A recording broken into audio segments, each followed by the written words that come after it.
Hey guys, so since we're at the last season of Game of Thrones, there's a lot to tie up.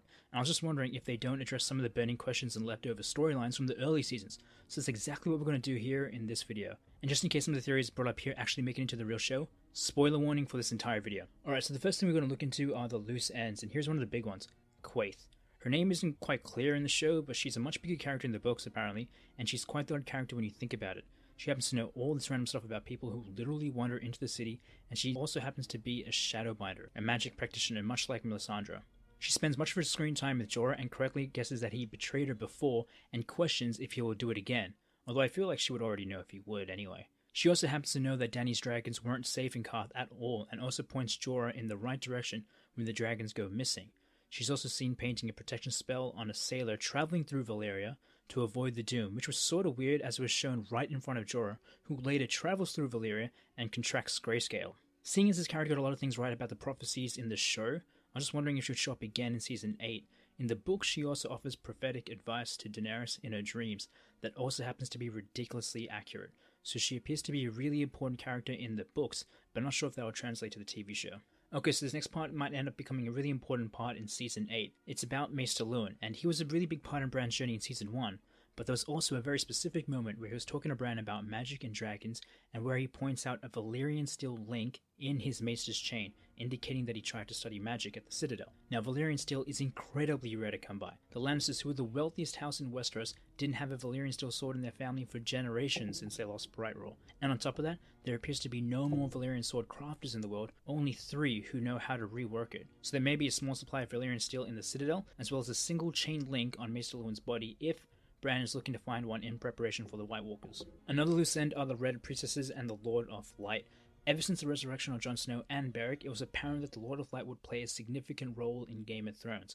We saw more Red Priestesses in the later seasons, grilling Varys about his loyalty and his past, but we hadn't seen so much of them since, so they may arrive in Westeros with the Fiery Hand to help combat forces of Winter. Whatever happens in Game of Thrones, it will balance out the seasons and magic between Fire and Ice in Westeros, so it's possible they may assist Dany against the White Walkers. Okay, so I'm going to finish off the loose ends part of this video with this one. I might make more in a future episode, but I want to focus on this, and I want to address Syrio Forel. He was a significant part of Arya's fighting development, which arguably helped her to become one of the greatest assassins in Westeros. He was presumed to be killed by Meryn Trant, but there are a lot of theories surrounding his fate.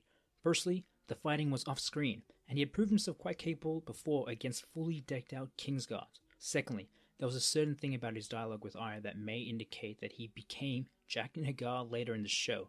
Both characters referred to Arya as a boy, both knew that she was a girl, and both characters worshipped a similar god. But both of these things could be purely cultural as they both came from Braavos, supposedly. But it is kind of strange that Jaqen H'ghar, a faceless assassin who's really good, just ends up in a cell in King's Landing. I mean, if he wanted to, he could easily get out. Maybe those two things are related, I'm not sure.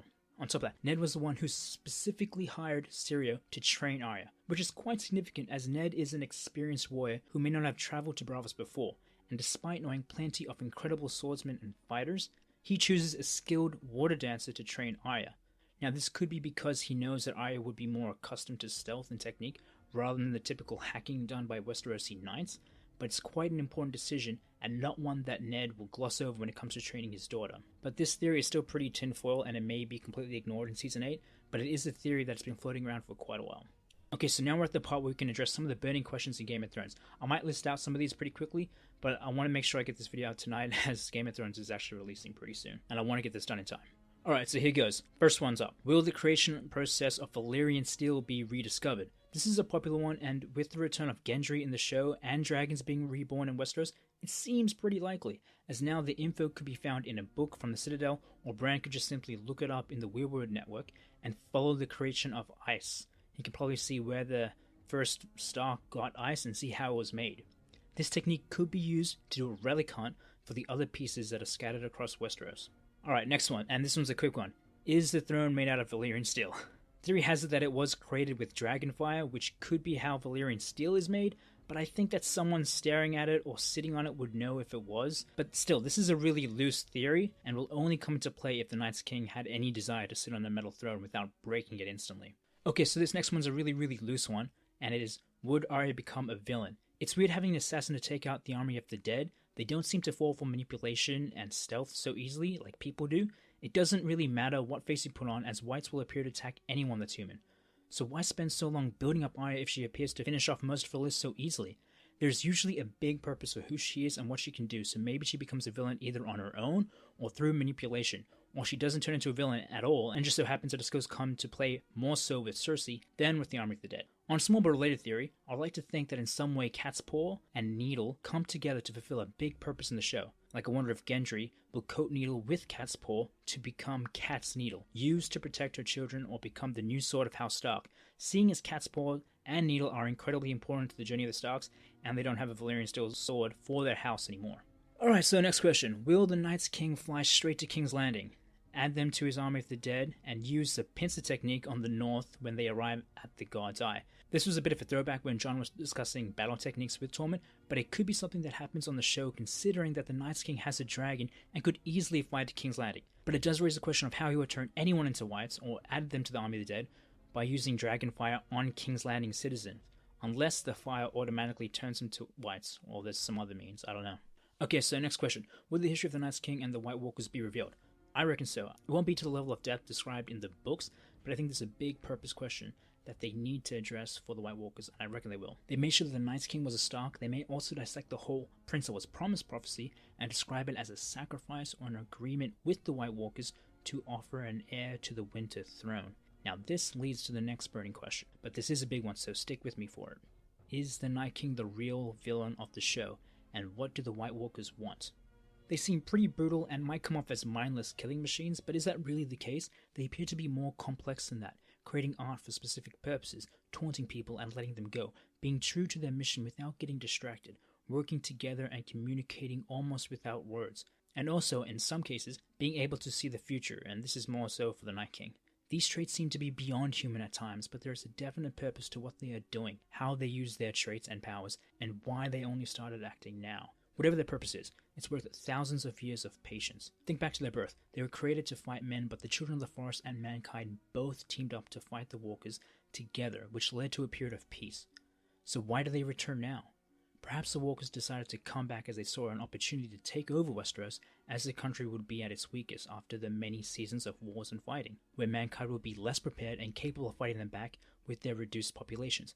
Or maybe, just maybe, the White Walkers are the ones to restore balance and or order to the country by being the enemy that tests mankind's cohesion and their ability to work together by making them drop all silly ambitions to appreciate and focus on one of their most important gifts, their gift of life and hopefully free will.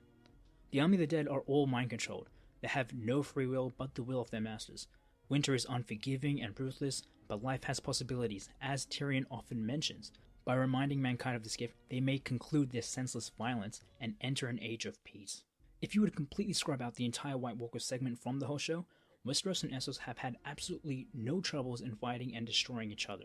It appears that mankind is often its own enemy, and I think this may be what George R. R. Martin might be trying to hint towards for the story. And if this is the case, the White Walkers may need another to take up the mantle of Night's King to come back at a later date when mankind have lost their way again and need reminding of their reality and their privileges. Some people have hinted that the war against the Night's King will actually end quite early, and the real battle will be between Cersei and Dany. This could reinforce the whole mankind is its own enemy mantra, but we'll have to see how this plays out. Either way, I don't think that Dany or Cersei will make it to the end of the show, but I also don't think that the magic of Fire and Ice will permanently disappear from the world as well. It may go to a resting stage, but apparently whatever the ending of Game of Thrones is, it will balance out the seasons. Anyway, that's going to wrap up this episode for now. I might do another depending on how things play out in the show, but either way, thanks for staying and listening to me, Joel on, and hopefully I can catch you in the next one. Cheers.